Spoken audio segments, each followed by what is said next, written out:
Can I welcome everyone, both there in England at Laxton at the Holocaust Centre and here in Rwanda at the Kigali Memorial Centre. Can I in particular say here in Kigali that we're delighted to be joined by the Honourable Kalisa, who is a member of the Rwandan Parliament with particular responsibility for human rights issues, including, of course, genocide issues here. Clearly, as we will see over the next few minutes, there are very important differences between the Nazi Holocaust and the genocide here in Rwanda in 1994. But there is also a lot that we can learn from each other. And I think this is the first time that something like this has been attempted to create a live connection between young people here in Rwanda and young people there in England. And I think a very special opportunity for a dialogue, to listen to survivors, and also for the young people in each country to put their questions to the survivors who are with us here this afternoon. I think it's against that background that we introduce, first of all, Martin Stern, a survivor of the Nazi Holocaust, and also to welcome students from Tuxford Comprehensive School there, who I know are taking time out from their half-term holiday to be here with us for this engagement today, and thank you very much for doing that. Can I now introduce Martin, who will speak to us, I think, for 10 to 15 minutes, and then there will be an opportunity for questions, particularly from the young people and students here in Rwanda. Martin. Hi, Stephen. Well, thank you for introducing me. When I was 5 years old, I was arrested from the class in my nursery school by two young Dutch men who were collaborators with the Nazis and who slammed me into a school that had been converted into an interrogation center, and from there I was sent via a transit camp to the concentration camp in Terezin with my little sister, who was 1 year old when she was arrested. My father, who was Jewish, was hiding in Holland, but his hiding place was betrayed. He was sent to Auschwitz concentration camp and later to Buchenwald, where he died just before the Germans capitulated. It's difficult really to say a great deal about that in such a short time. I think the first thing I should say is that I'm not typical of the children of Jews who were sent to concentration camps. For a start, I survived.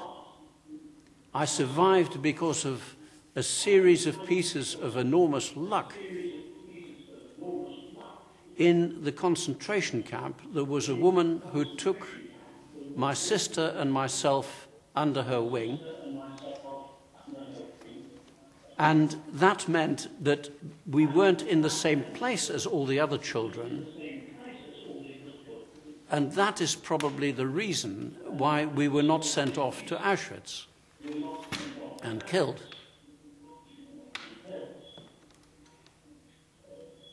So I'm really, in a way, I feel that I'm speaking on behalf of a vastly greater number of children who never made it, who were reduced to ashes and disposed of as rubbish. After the war, I had the great luck to be looked after in Holland and then in England, and I had the opportunity to become a doctor. And I became a hospital specialist in Leicester. And I'm very glad to have had that opportunity. But I can't say that the consequences of what happened in the Second World War ever left me. And I don't think they have left my sister either. Now, it's very hard to avoid the conclusion from our experiences in life that a lot of the rest of the world really doesn't care a damn, doesn't particularly want to know about it, and isn't particularly rushing ahead to do a great deal about the prevention of similar disasters elsewhere. And the proof is sitting right in front of me on the screen where I can see you.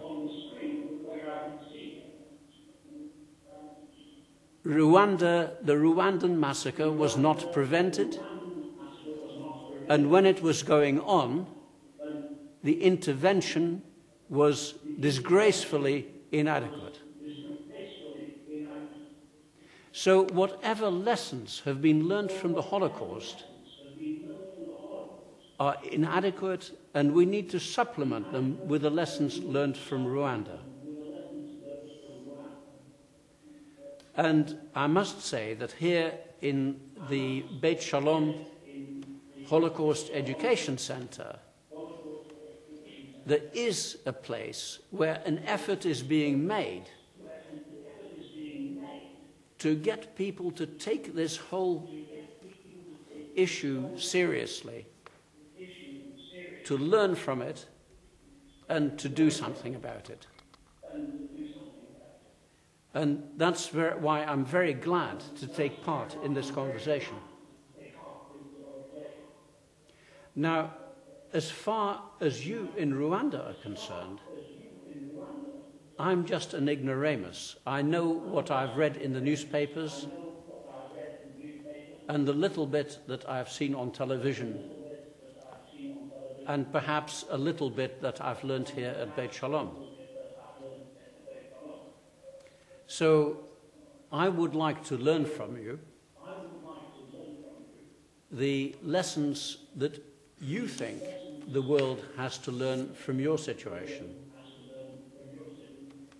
At the same time, if there is any possibility that by meeting up with each other we can be of any help to each other, that would be a wonderful thing. Thank you very much. I'm also a Rwandese, and I wanted to ask about how, if you feel you can forgive these people, because like in Rwanda, there's this thing of bringing back reconciliation, and we have to forgive those who killed our families, those who killed our relatives and all. So sometimes it's hard for you to feel that you can forgive them because you feel you've lost a lot, you've lost your parents, you've seen a lot, you're meeting what you're not supposed to be meeting, but you're forced to forgive them. So I was asking if you feel in your heart or how you would feel they could punish these people because of what they've done to the Jews and to your family as well. Thank you. Well, first of all, I am really lost in admiration for what is really, I think, hiding behind your question. The fact that you have to face the fact that you have to live with people who performed these crimes. I was lucky in a way in that I was not forced to live in Germany. However, there were plenty of people in Holland who collaborated with the Nazis, and undoubtedly I had to have some dealings with them. But in England, the situation is different. Although there were people here who would have collaborated, they, thank goodness, didn't get the opportunity. I find myself very distant mentally from the perpetrators. I find forgiveness is something that I have a problem with. It is certainly the case that in Germany only a few token criminals were punished. A tiny number, of course, were hanged. But the vast majority lived their lives out in comfort, accepted by other Germans, getting a pension when the victims did not get pensions, and a lot was swept under the carpet. In following a disaster such as the Holocaust or the Rwandan massacres, countries have to continue to function. And it seems in practice to be necessary to work with people who can bring that about, even if a proportion of those people do not have clean hands. I'm only answering your question very indirectly. And I really feel that I need to learn from you probably more than you from me, because I feel that you're in a more difficult situation. In Rwanda, as we're supposed to forgive these people because we cannot do what they did to us. But sometimes when I see or when I hear of the stories which other people talk, or when they bring these scenes back on TV, I feel myself I cannot forgive anyone. But for the case of bringing up our country and making a better place and bringing back the harmony that we had before, you're forced to do it. You just try to convince yourself and tell yourself that I have to love these people and I have to help them so that we can have a better country and this cannot happen to us again. So that's the feeling that I personally have, and others have other feelings like that. But they all try to a wonderful answer. To forgive and. I wonder what you would think of something I'm going to say now. I wonder whether the perpetrators of these crimes can't do something worse to us than killing us, and that is to make them like them. And whether there would not be a worse defeat for us than we've already suffered if we allow ourselves to become like them.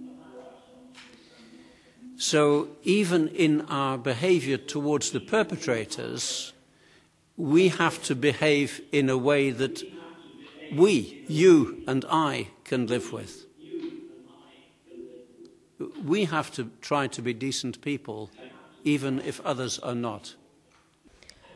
Thank you for giving me the opportunity to talk with Martin and his company. 1994 genocide was very well prepared until in April 1994. As I said before, I was born in a big family, as you do in Africa. It was a family of 10 people, 8 children, and my mommy and daddy. They were all killed in 1994, except me and my young sister. If I'm here, I talk in behalf of the all Rwandan survivors. It was very horrible, terrible things, terrible events that you cannot understand maybe. And I had the opportunity to study, but we have many children who didn't not go to school because they have no one to care of them, no shelter, no person. It's very hard. Yes. Now I study because I have the chance to go in Burundi to study there because of my cousin who lives there. But other children, they are there without any help. Yes, and I thank the government of Rwanda because of it does what it can do to avoid genocide. And I can tell to the whole world to work hand in hand so as not to be happen again. Yes. If you have questions, you may ask me. I'm ready to answer. You don't need me. Yeah. Thank you very much, Alice. Can we take some points or questions from the young people from Tuxford now? Hi. Obviously, what you've been through is a really bad ordeal, but I was just thinking, if you had the chance, would you want the people who perpetrated you to feel what felt to you, to feel the same torment that you went through?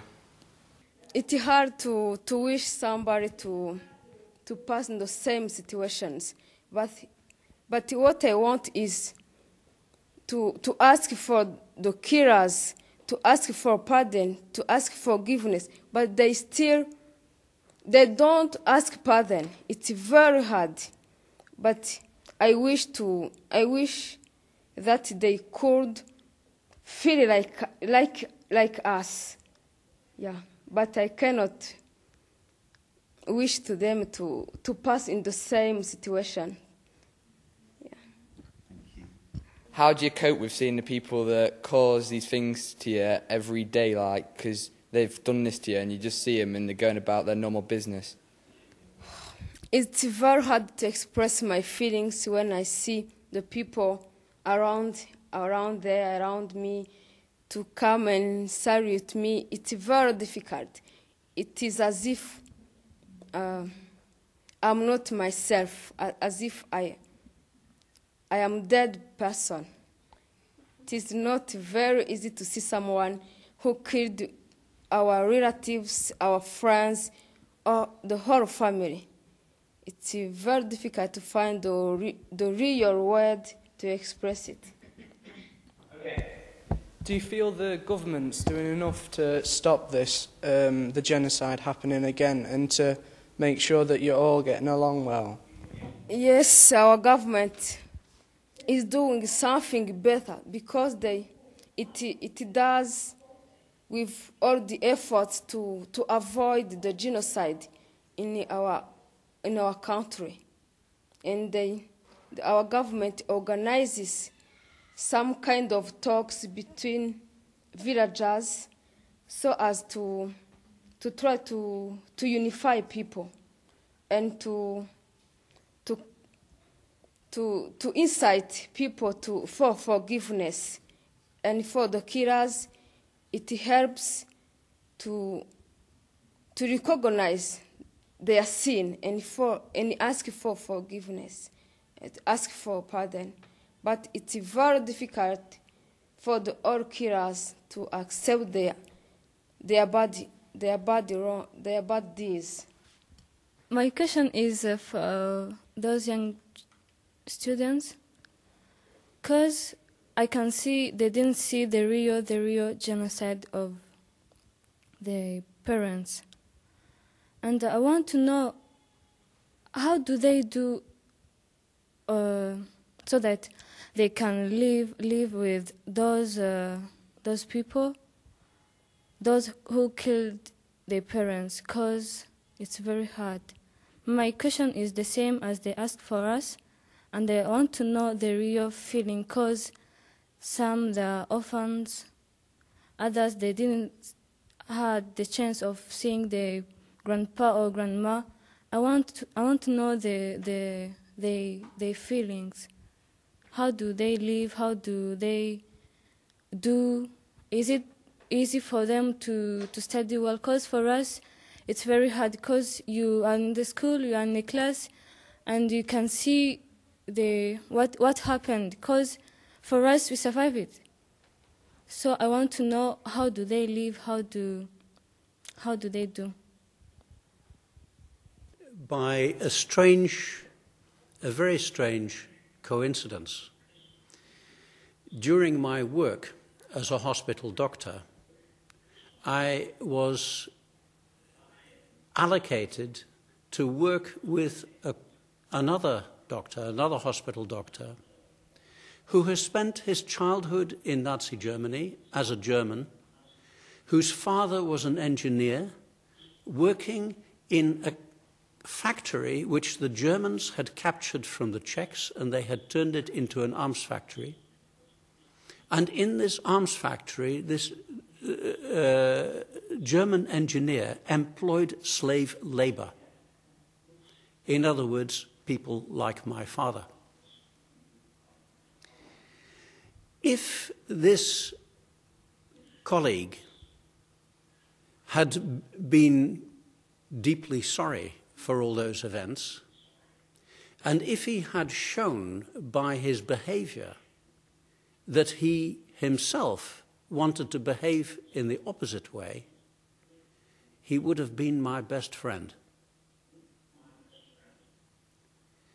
I'm sorry to say that a senior nurse in our hospital, who happened to be black, he was a West Indian black man,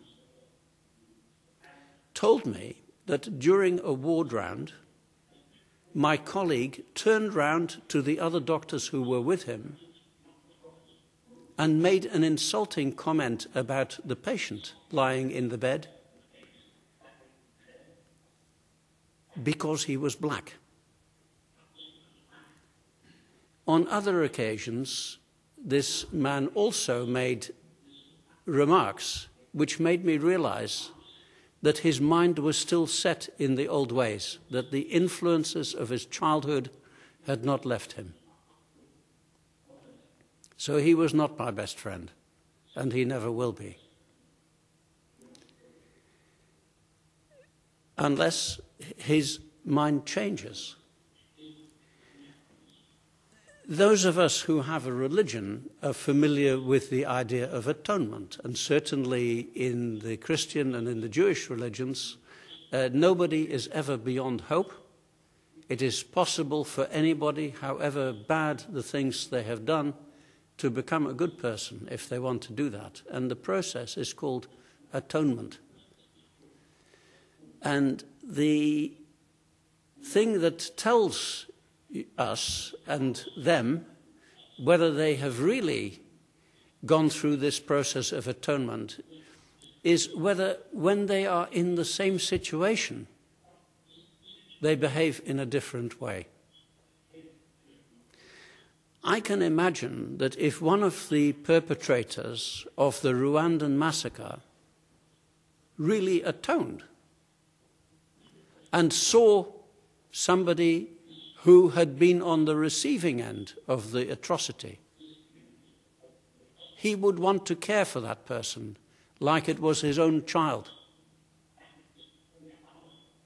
So there is a way open, I think, for the bad people, but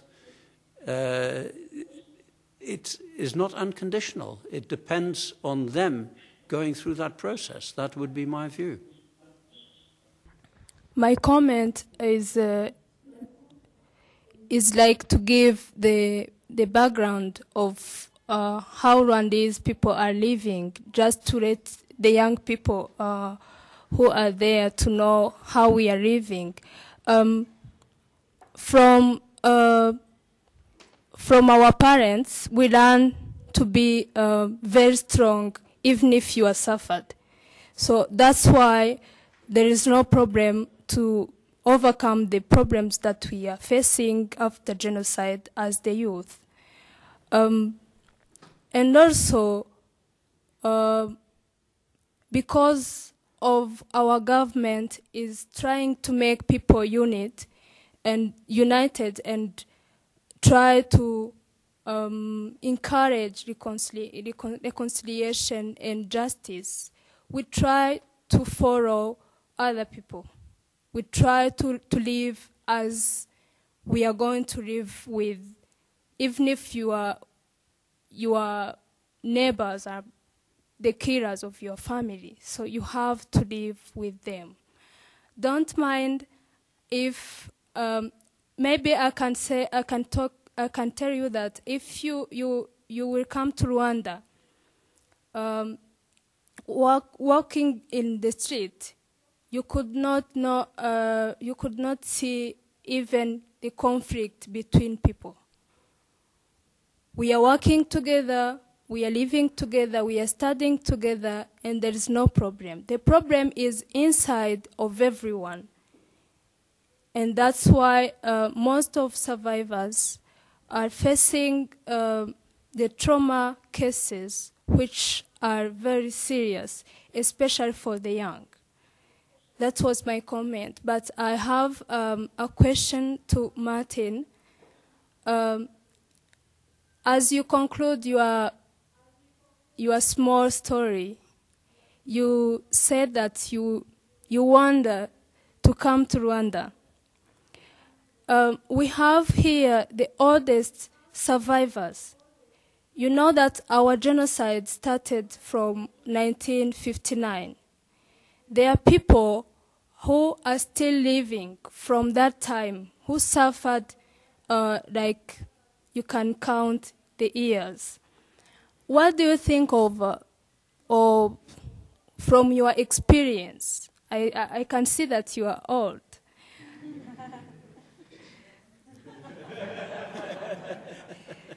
So, what can or how do you think the oldest survivors here are trying to survive with that experience from 1959? I can say that from me, I knew 1992 genocide and 1994 genocide, but I can't understand how maybe a man like you, who is Rwandese, who passed through that difficult period, can face the life. What can you, or how do you understand that? Another question is from the young people are there. There is a kind of, I can say that it's a kind of a delay. When genocide started, UN Commission and UN people were asking if it is the real genocide. And I think it is the same as in Darfur. They're asking, is it the real genocide? Can we call it genocide? As the young people who will be the tomorrow governors, how will you face, or what is your strength to avoid that kind of, I can say, word playing or word game? Is it genocide? Is it a massacre? And as you are discussing, people are dying. So what are you planning to do? And what, as young people, what are you planning to do for the young people in Rwanda who suffered, who are living in famine, in problems from genocide? Thank you. That was a whole series of questions, and actually there was an implied comment at the end, what are you going to do, which is also a very sharp question. I know that I can speak for other people in my age group who went through what the Nazis did, in saying that it has not left us unscarred, and the effects on our minds are still there. And this is apparent when we are amongst ourselves. It's apparent when we interact with other people. And I would think that exactly the same is true of people of my generation or a similar generation in Rwanda. And people who have not been through that experience don't understand it, not even psychologists and psychiatrists, in my opinion, and in the opinion of many of my friends. So I think we have to stick together. I sometimes, when I try to explain this to people who haven't been in the situation, is that you can divide the world into two sorts of people. There are those to whom you can't explain and those to whom you don't need to explain. And when we're amongst ourselves, we're amongst people to whom you don't need to explain. And that actually, we wish we weren't in that situation, but we are, and being together is a wonderful thing. And I do wonder whether we can transfer some of that also between England and Rwanda, whether perhaps being together could be a wonderful thing too. As for the children, you're quite right. There are obviously children in Rwanda who are in the situation that I was in when I was 5 and 6 years old. I don't know what I can contribute.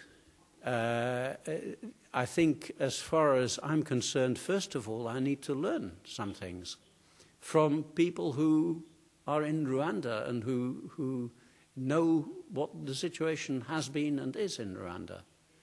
So I think I need to, I'm interested in it. I would like to see if we can achieve something, but I think I need to approach it with humility, and I don't have any off-the-peg answers. I don't think it's a question of what individual people can do. I think what needs to happen is that pretty much everybody has to do something to make a difference to what's going on. Like as you said, people have got to unify to stop the bad things that are happening, not just individuals. I know that you said that people don't always going on about whether it's genocide or it's not and stuff, and they don't. I think people should stop talking about it too much, because they're always going on about whether it's genocide. And they said they learnt from the Holocaust, but they clearly didn't, because the stuff that you went through still happened, and the stuff in Darfur is still happening. People aren't learning from it, and they're just wasting time talking about it and what's going on in the past. And you need to think about the future and how you can learn from it. Yes, I didn't answer the point that you raised about whether something is genocide. Of course, the only way we know that something is genocide is when a lot of people are dead, and that's too late. So we have to become angry, we have to become active in the prevention of genocide when people have not yet been killed, for sure. And Darfur is a terrible, hair-tearing example of things going wrong at the moment. Thank you very much for giving me this opportunity to talk to Mr. Martin. You know, genocide in Rwanda has been well prepared for many years. But when it was going to be practiced and put into action, this took 1 month. Within 1 month, 1 million of people had been killed. And according to what you have said, you said that from the little you have learned from genocide of Rwanda, you said that maybe genocide in Rwanda compared to the one happened to the Jews, it is a horrible history. It is a horrible history to tell, and I'm not going back to that because I've not prepared the whole history. But as far as I'm concerned, I would like to raise some questions to you, mostly not regarding the history before genocide, but regarding the post-genocidal periods. I have learned from my own experience that after genocide, let me first tell that genocide, all the whole country as Rwanda, as far as genocide is concerned, we have 3 people. They are those people who were doing genocide, killers.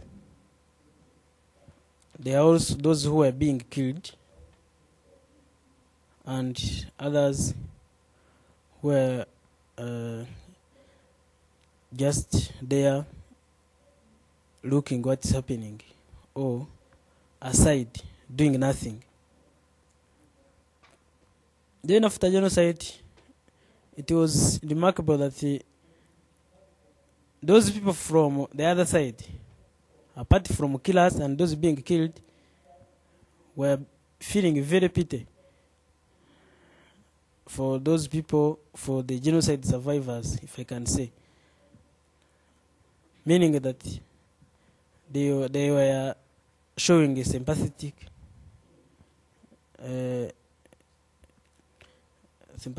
situations or sympathetic things and actions, helping them, giving them what to eat, giving them shelter, giving them money,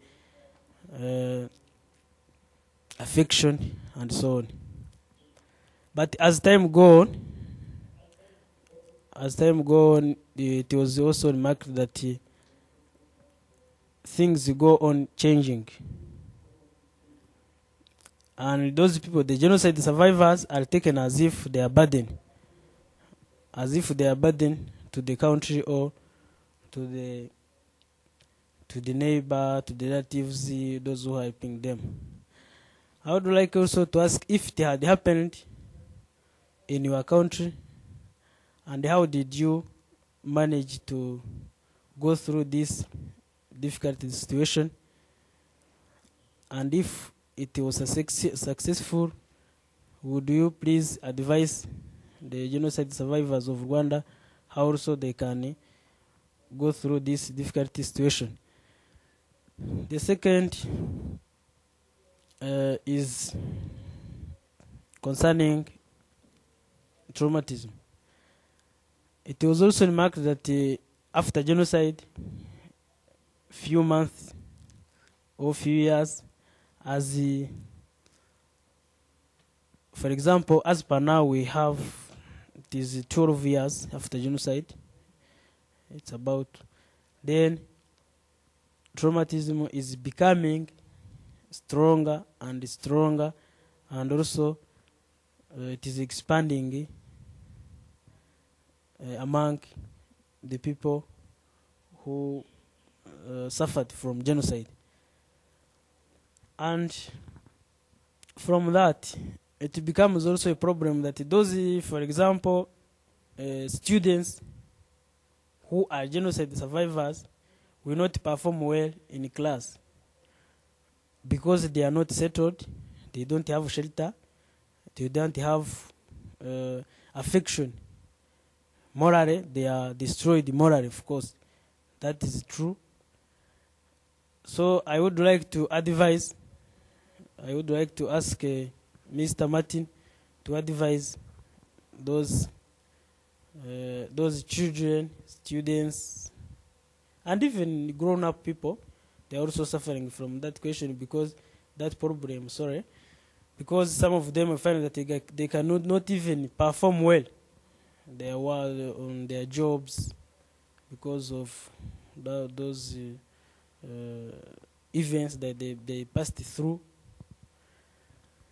And from that, find that those people, the genocide survivors, to always they are the ones who are victims. They are also victims of those who practiced the genocide, because they fear that they can bring them in front of the justice.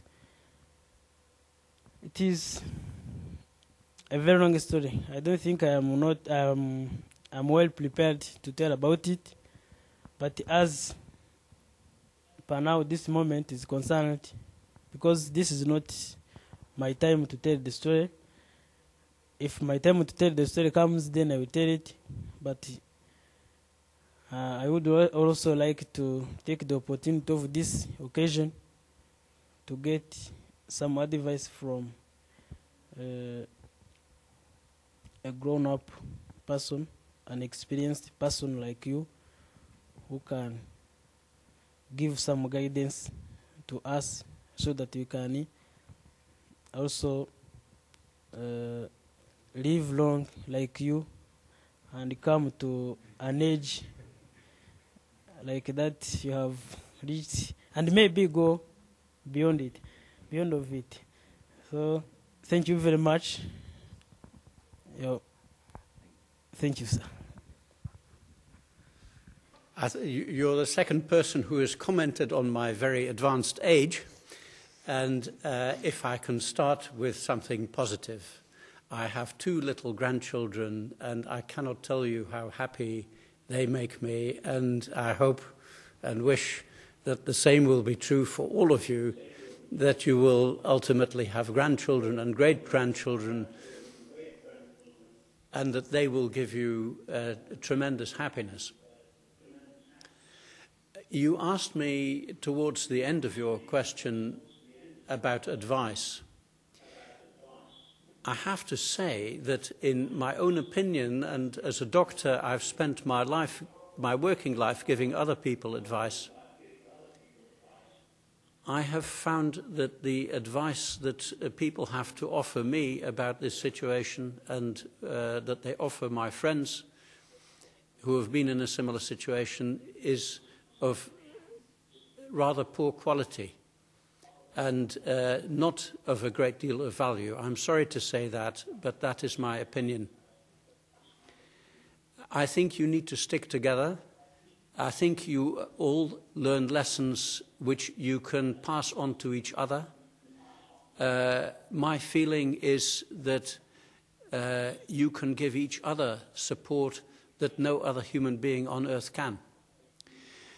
Something that I have seen amongst Holocaust survivors who have done well is that they have constructed for themselves a kind of artificial family. They have made friends and amongst other Holocaust survivors, and behaved towards each other in some way as family. And it doesn't bring your parents back, it doesn't bring your grandparents back, it doesn't bring the children back, but it is something, and it is very valuable, and you should go for that, and you should hang on to it. I think maybe that's as much as I have time to say. Hello, Martin, and I'm Beth, of course. I would like to say something. Since you started speaking to us, you mentioned Rwanda massacre, and this is, I'm sure you know it, because I know you do know how genocide was here. But in behalf of survivors, when you say Rwanda massacres, maybe some people might feel hurt that maybe you're not saying a Rwanda genocide, because it was a genocide. And another thing I would like to say is that you asked survivors if they blame Westerner, if they think Western. One of the people, young people there, said, if we blame Westerners, my answer to that would be yes. Because in the Rwanda genocide, it wasn't only prepared by Rwandans, it was helped by French government, by Belgian government, planted the hatred, and other countries like Japan supplied machetes. And so when we have our struggles, it's not only us, that even Westerners was involved. Plus that when the genocide began, they were only looking for news and just reporting, but there was no help from anybody. We spent 3 months in the hell, and nobody ever did anything. Therefore, we blame Westerners for not doing anything. But I might end with that, saying at the moment, we're very thankful that the world is waking up and they are planning to do something. And even today, people in Britain, as I've seen, they're doing something on the case of Darfur, even in Parliament. So I would like to say thank you as well. I can't say I'm blaming you, but I want to say thank you as well. Thank you very much. It's just like a point of addition on my colleague's remark. I think no one had said something about the Westerners, but let me say something. The Westerners actually didn't do anything in the genocide. I think we spent more than 3 months, people being killed, being actually, I have no words. And I think you heard that people were killed and everything, such stuff, and nothing was done during all that time. At least if maybe 1 month or a week was spent when people are killing, then the rest, maybe like the Westerners would come and help, but they didn't. And to stop the genocide, it was even stopped by our fellow Rwandese.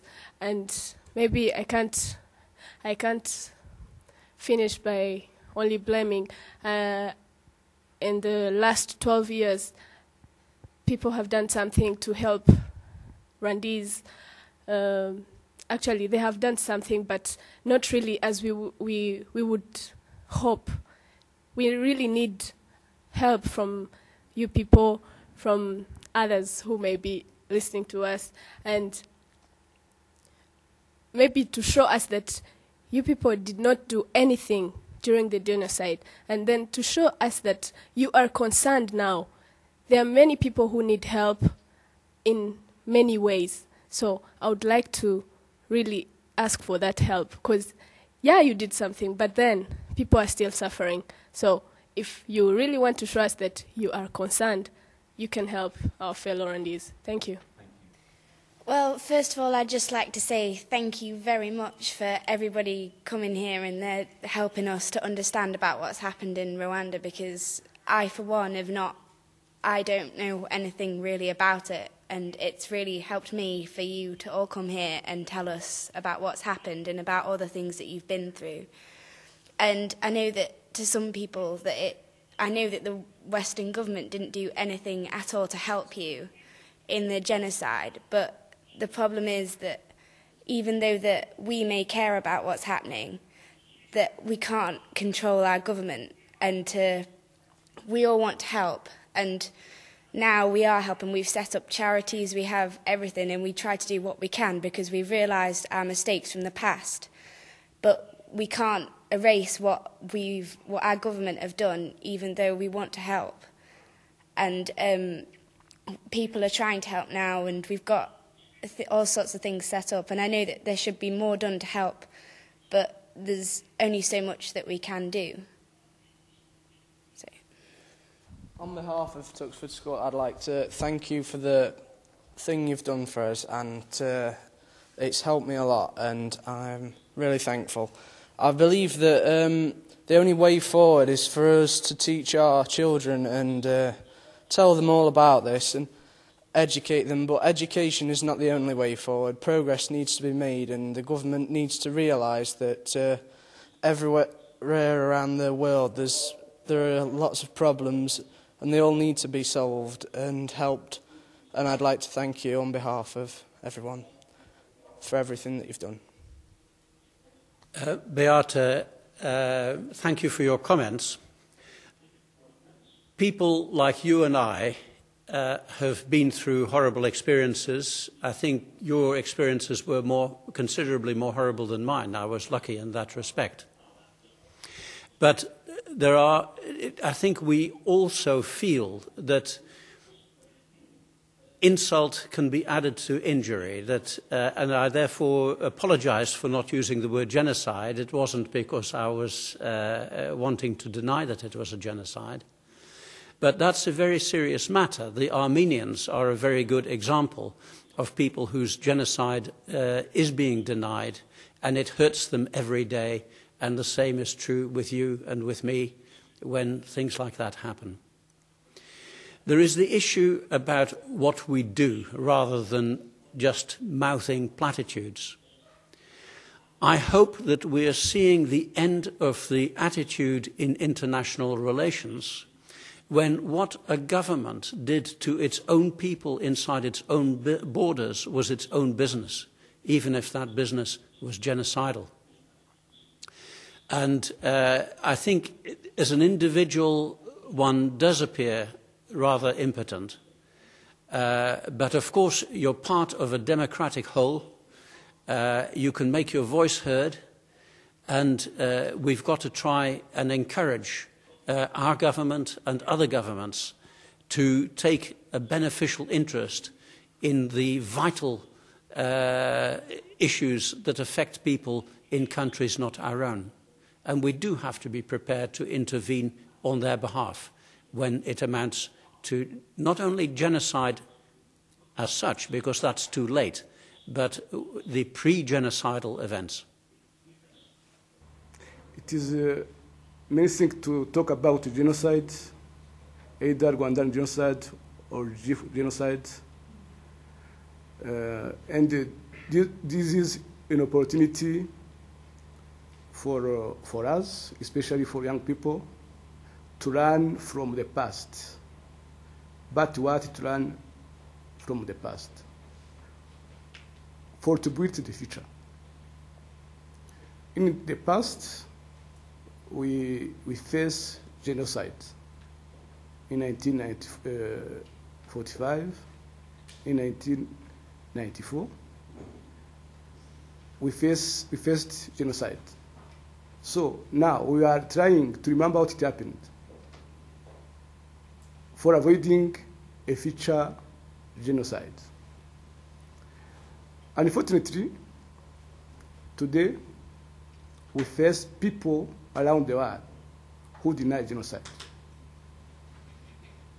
And that is very, very, very dangerous for the future, for those young people from Rwanda, from UK, and elsewhere in the world. So, what I could say this evening is to encourage young people to continue such discussions, to interact, and to condemn openly genocide where it can rise in the world. So I have no more to say.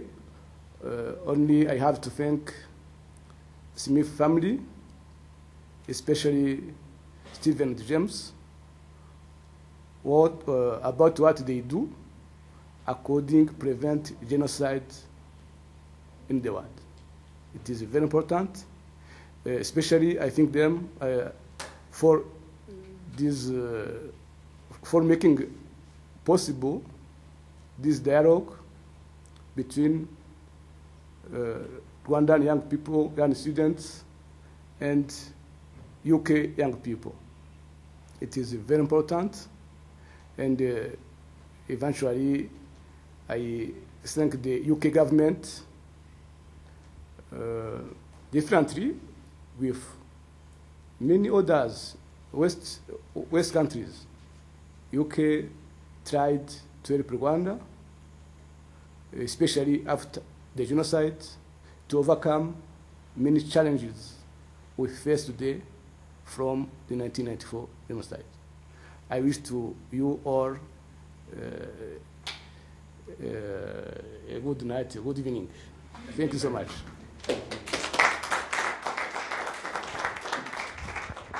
Thanks very much indeed to the Honourable Kalisa. And can I just say from this end, thanks to Martin and to the young people from Tuxford.